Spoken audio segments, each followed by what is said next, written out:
You were told you were too sensitive, too emotional, too deep, too much. And somewhere along the way, you believed it.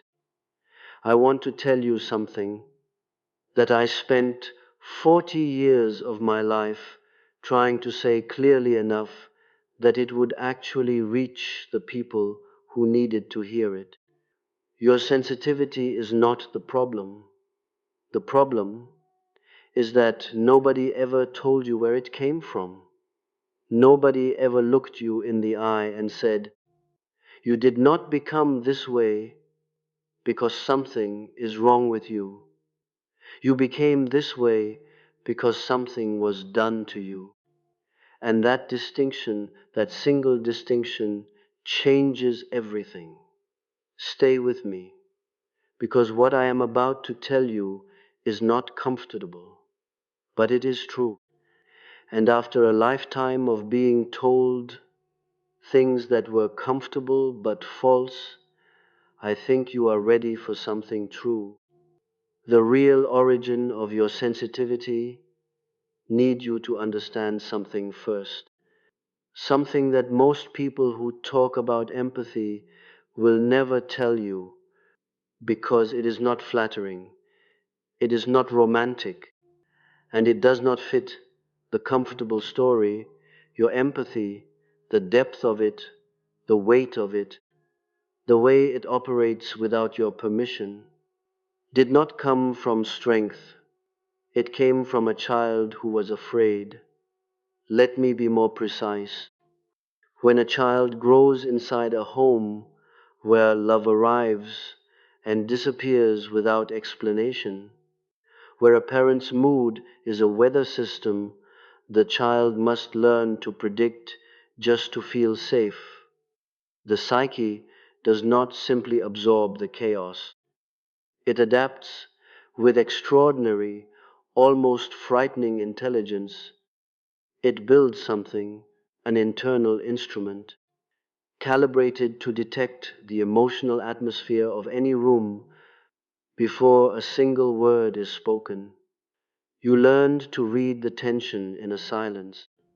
You learned to hear what was not being said. You learned to feel the shift in someone's mood before their face had changed. Not because you were gifted, because you were not safe. And I want you to sit with that for a moment, because the world has spent years telling you that your sensitivity is beautiful. And perhaps it is, but it did not begin as beauty. It began as survival. It began as a small child standing at the edge of a room, scanning every face in it, trying to determine, is it safe today? Is there love here today? Or do I need to disappear today? That child is still inside you, and that child is still scanning every room you walk into, every relationship you enter, every conversation you sit through. The instrument is still running. And this is what I need you to understand before we go any further. Because everything that confuses you about yourself, the exhaustion that arrives from nowhere, the loneliness in the middle of a crowd, the way you can feel everyone else's pain but struggle to locate your own, all of it begins here, in that child, in that room, in that original, necessary act of survival that never received permission to stop. What it actually feels like to be you often now. More intimate, like a letter written directly to one person. I want to describe your inner experience not theoretically, not clinically. I want to describe what it is actually like to be inside your body on an ordinary day. You walk into a room, and before you have spoken a word, before anyone has greeted you, before anything visible has happened, you already know things. You know who is angry, but pretending not to be. You know who is grieving something they have told no one. You know who smiled at you just now, but meant something else entirely. And none of this is a choice. You did not decide to perceive these things. You cannot decide not to. The information arrives, it simply arrives, uninvited, unfiltered, continuous, and your psyche must process all of it while simultaneously performing the ordinary requirements of being in that room, listening, responding, appearing normal. Do you understand what I am describing? This is not empathy as most people experience it. This is not the warm feeling of understanding someone deeply. This is labor, invisible, unacknowledged, unending labor that nobody around you knows you are performing. And at the end of a day in which you did this, in every conversation, in every interaction, in every room, you arrive home completely emptied. And when someone asks you why you are so tired, you have no answer. Because how do you explain that you spent the entire day carrying the emotional weight of every person you encountered without any of them knowing? How do you explain that the conversation that lasted 20 minutes cost you 3 hours of something you cannot name? You cannot explain it. So you say, I'm just tired.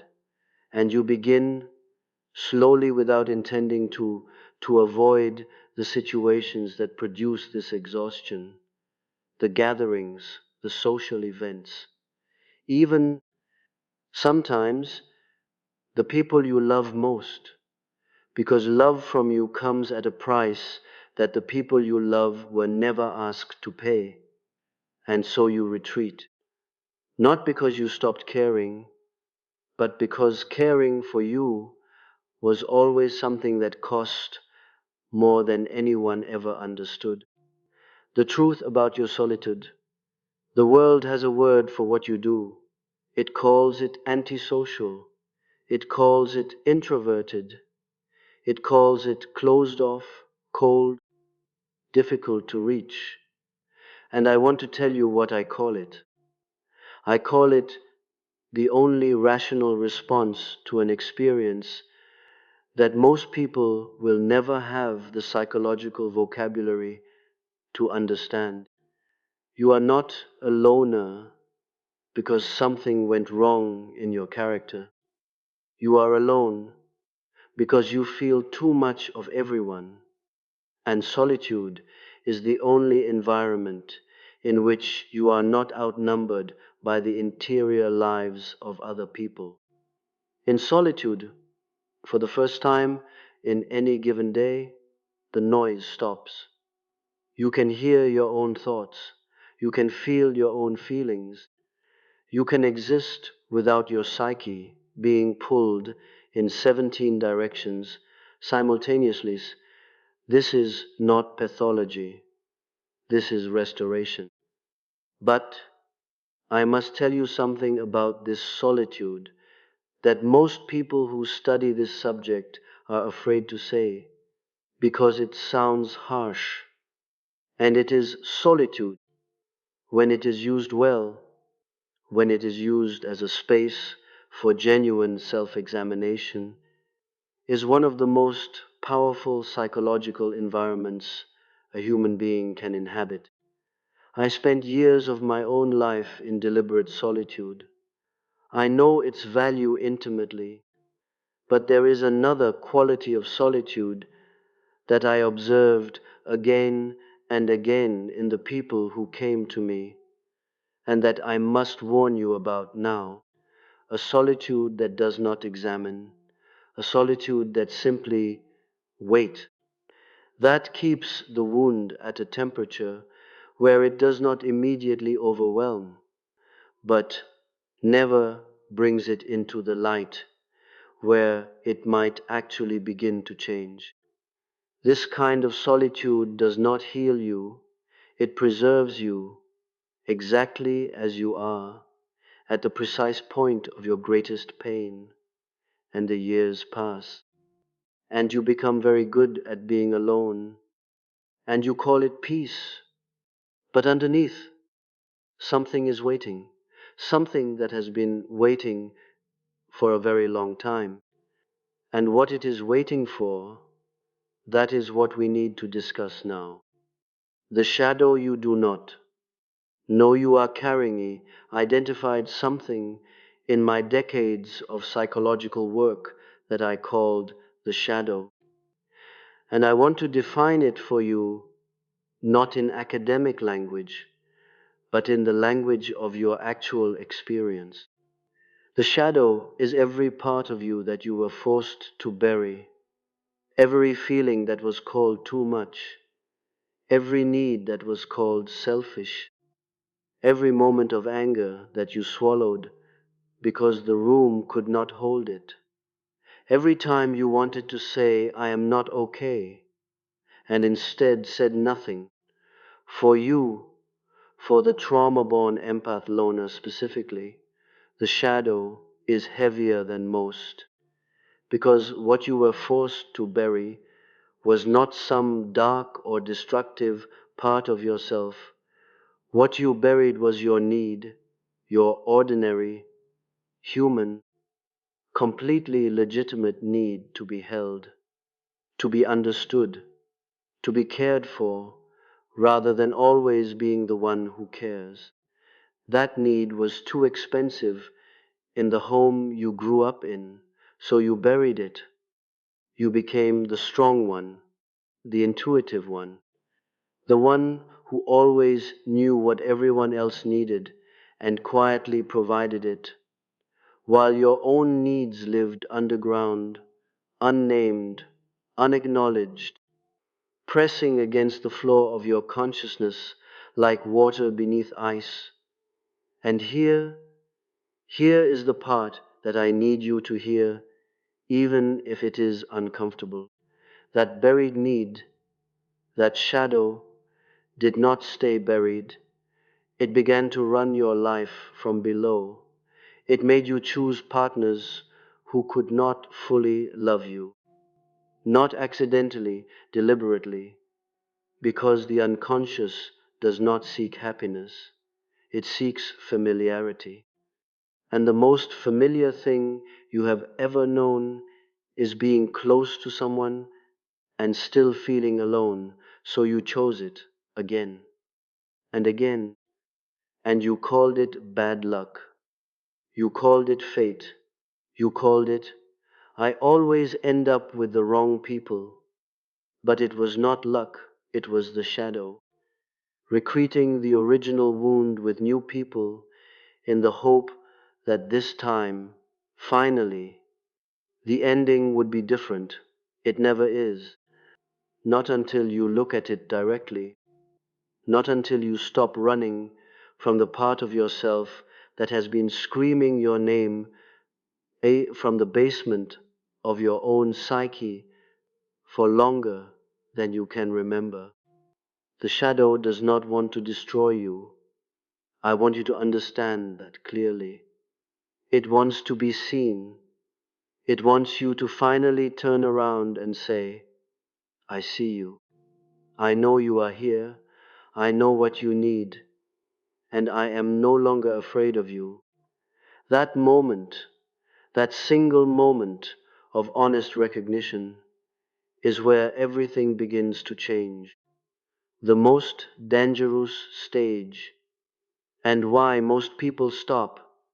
Here he said at the beginning that only a very small number of trauma-born empath loners survive this transformation intact. And I want to be precise about what that means, because most of them do not collapse. Most of them do not fall apart dramatically. Most of them look from the outside absolutely fine. What they do is stop.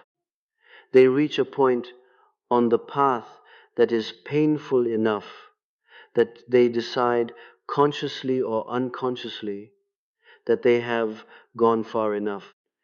And they build a life around that stopping point, and they call it growth. The first stopping point is management. The person recognizes they feel too much, and they organize their life to feel less. They reduce their social exposure. They become highly selective about who they allow near them. They develop sophisticated language for their experience. They can describe their psychology eloquently, but they are not changing it. They are managing it. And management, however elegant, is not transformation. The second stopping point is more dangerous because it feels like progress. The person begins to access the shadow material. The buried anger surfaces.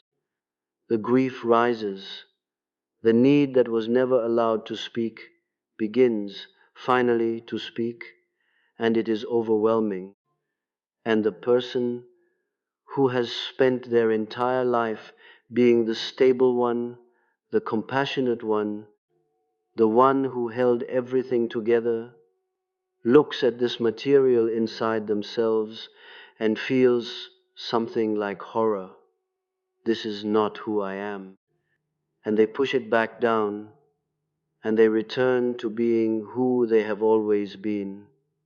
But now under more pressure, now with the knowledge that something enormous is waiting beneath the surface, and the decision has been made not to look at it.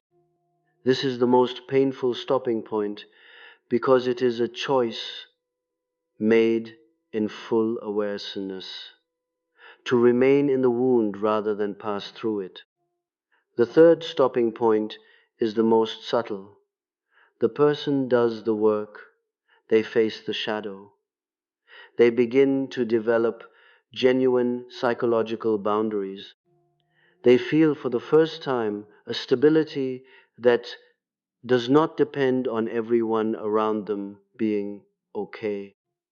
And this feels so extraordinary after a lifetime of instability that they stop right there on the edge of full integration. They have found solid ground, and they are so relieved that they do not realize they have not yet reached the shore. They are stable, but not whole, grounded, but not yet free. And this is where I want to speak to you directly, because the journey does not end at stability. Stability is not the destination. It is the foundation from which the real work, the final work, can finally begin. What the 1% actually do, and what it caused them, the individuals I observed who completed this transformation, who moved from survival through all the stopping points and arrived at what I would call full individuation. They were not the most talented. They were not the most intelligent. They were not free of suffering. They were simply the ones who refused to stop turning toward themselves. Every time the psyche produced a reason to look away, and it produces many, they looked anyway. Every time the shadow offered them the familiar comfort of the old pattern, choose someone who cannot stay, give until you are empty, disappear before they can leave you. They paused and they asked, whose voice is this? When did I first hear it? What was that child trying to protect? Not to destroy the pattern, to understand it, and in understanding it, to make for the first time a genuine choice, not a reaction, not a repetition, a choice. This is what the 1% look like, not invincible, not finally free of loneliness or loss or the full weight of being human, but present, in possession of themselves in a way that cannot be taken by anyone who comes and goes, connected not because they need to be, but because they have chosen to be, sensitive not because they cannot stop, but because they have decided that the world deserves what they are capable of giving, on their terms, from their center, without dissolving. I want to leave you with one thing, not advice, not a method, not a list of things to do, just one sentence that I wish someone had said to me at the beginning of my own long interior journey. Are you ready? The part of you that feels too much is not your wound, it is your greatest undiscovered capacity. And the only difference between it destroying you and it defining you is whether you are willing to finally turn toward it instead of away from it. You have been turning away for a very long time. I understand why. Turning toward it is terrifying, but you are still here. After everything, you are still here, and that tells me something about you that no wound and no amount of accumulated silence has been able to erase. You have always been capable of surviving what you feel. The question was never whether you could endure it. The question, the only question that has ever mattered, is whether you were willing to become it.